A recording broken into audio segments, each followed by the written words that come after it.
We all remember the Scooby Doo story, a group of curious teenage friends going on adventures and solving spooky mysteries. But the real story is far more terrifying.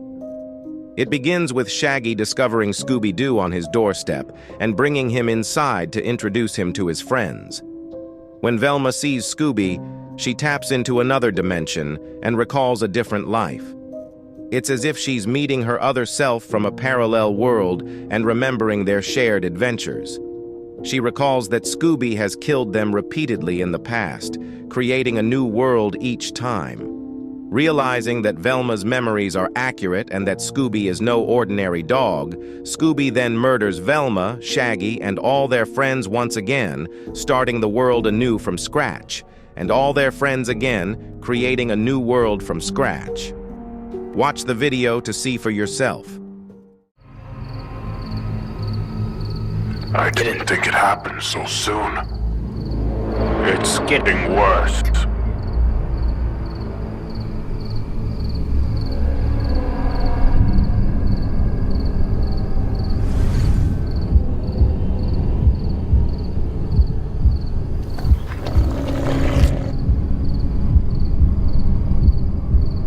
I love you. You know that, right? I love all of you. But I don't understand why you keep remembering.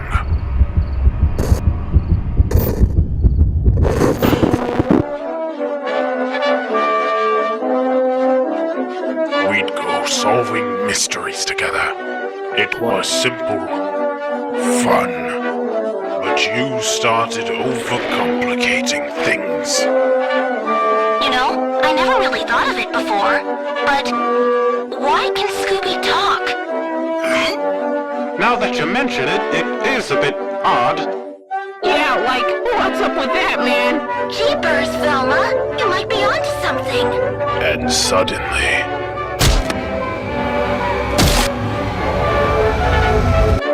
the fun was over. So I took what remained, and I rebuilt you. I rebuilt the world, and we were back to our classic adventures. But you started to remember.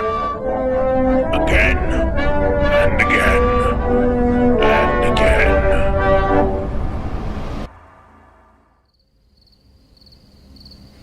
I just want what we once had. Yet each time I capture less of your essence. This being my most flawed world yet. Flawed? But we're meta now! Ugh. Never the matter. I'll get it right. Next time.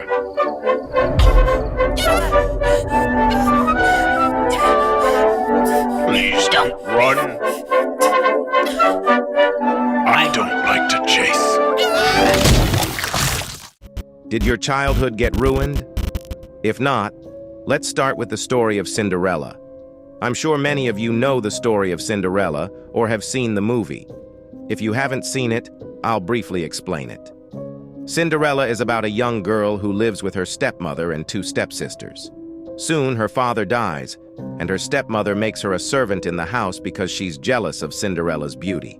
She also secretly spends all of Cinderella's inheritance, leaving her with nothing. One day, an invitation arrives from the palace for a ball where the prince will choose his future wife. Cinderella's stepsisters, jealous of her beautiful dress, tear it apart so she can't go to the ball. But then, a fairy godmother appears and gives Cinderella a beautiful dress and shoes. Cinderella goes to the ball and is so enchanting that no one recognizes her. The prince falls in love with her, but she has to leave before midnight, leaving behind a glass slipper. The prince searches the kingdom for the girl who fits the slipper. After some adventures, he finally finds Cinderella, and they live happily ever after. However, the original story is darker than what we usually see. In the real story, Cinderella's father isn't dead. He married the stepmother because he wanted Cinderella to have a mother, but the stepmother was worse than anyone could imagine. The stepsisters were very beautiful, but treated Cinderella terribly, giving her no food and making her sleep by the fire. The father did nothing to stop it. One day, Cinderella's father goes on a trip and asks what gifts he should bring. The stepsisters want clothes and jewelry, but Cinderella asks for a twig from a tree. Her father brings it back, and Cinderella waters it with her tears. The twig grows into a beautiful tree, and every day she cries there, turning it into a magic tree that helps her. When the prince's ball happens, Cinderella's stepsisters make it impossible for her to go. But she calls on the magic birds from the tree, who give her a beautiful dress and shoes. At the ball, everyone is amazed by her beauty. She dances with the prince and leaves before midnight, leaving behind the glass slipper.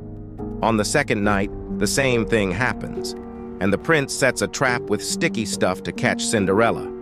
When he finds her slipper, the stepsisters try to fit into it in cruel ways, but the prince realizes they are not the right fit. Eventually, Cinderella is found, and they get married.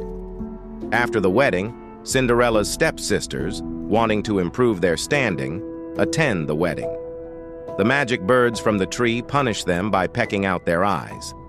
Cinderella and the prince live happily ever after. The next story is even darker than the previous one, and it's hard to believe it could be worse. But it is. This tale is far more disturbing than any you've heard before. Please keep in mind that this was originally a children's story and later turned into an animated film.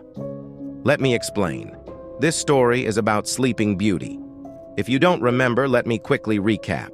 In this story, a fairy curses Sleeping Beauty because she wasn't invited to a party. The curse states that on her 16th birthday, she will prick her finger on a spinning wheel and die. However, another fairy alters the curse so that instead of dying, she will fall into a deep sleep until she is awakened by true love's kiss. Sleeping Beauty then meets a prince in the forest and falls in love with him.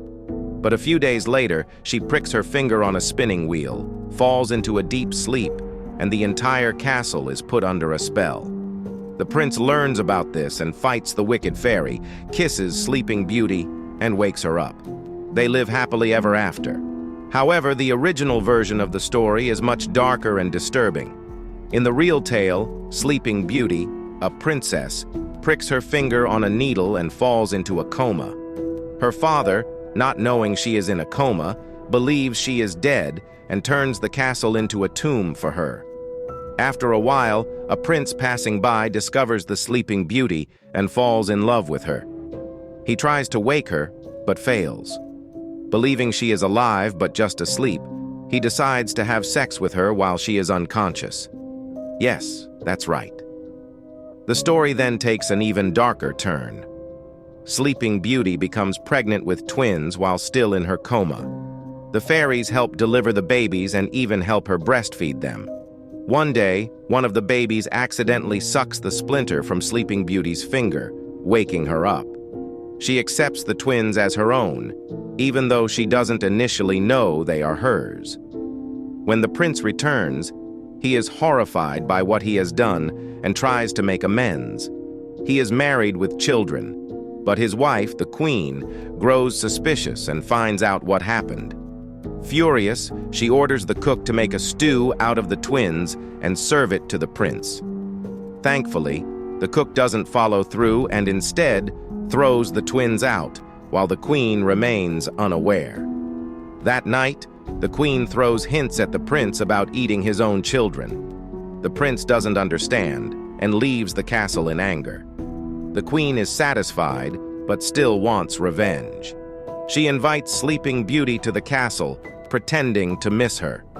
When Sleeping Beauty arrives, the queen tricks her into stripping off her beautiful clothes, intending to burn her alive.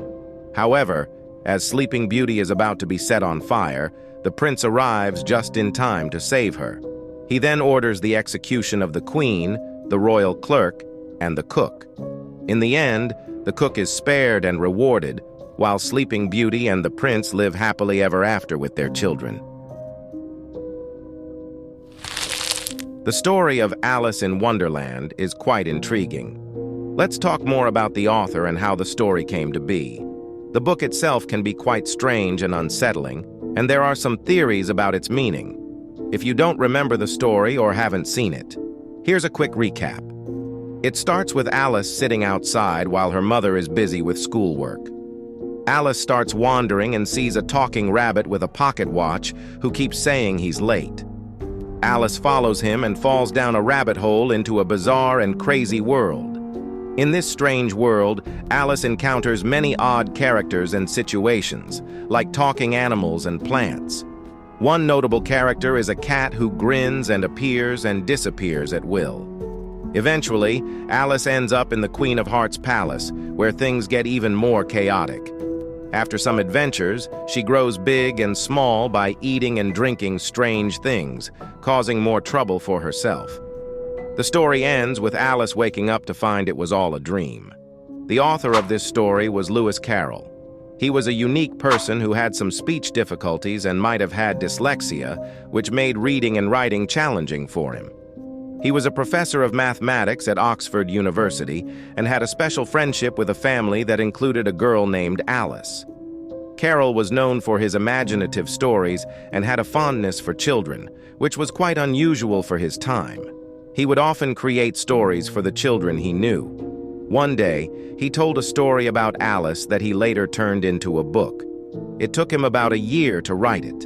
When the book was completed, it was gifted to Alice, and over time it became very famous. However, Alice's parents eventually cut ties with Carroll, and he was no longer allowed to see Alice or other children. There's speculation that Carroll might have been on drugs while writing the story, especially since the book contains many references to drug-like experiences. Some theories suggest that the strange experiences in the story are related to drug use, like mushrooms or opium. For instance, the talking caterpillar and other elements in the story are thought to symbolize drug use. In summary, Lewis Carroll's story is filled with curious and mysterious elements, and while it's largely seen as a whimsical tale, there's a lot of debate about its deeper meanings and the author's personal life. And that was the story for this episode of the origin story of cartoons. If you liked it, please give us a thumbs up, subscribe, and leave a comment about what cartoons you'd like to see in the next episode. Until next time, goodbye. In our world, many fascinating events occur that you might be unaware of. Join us as we debating stories and adventures.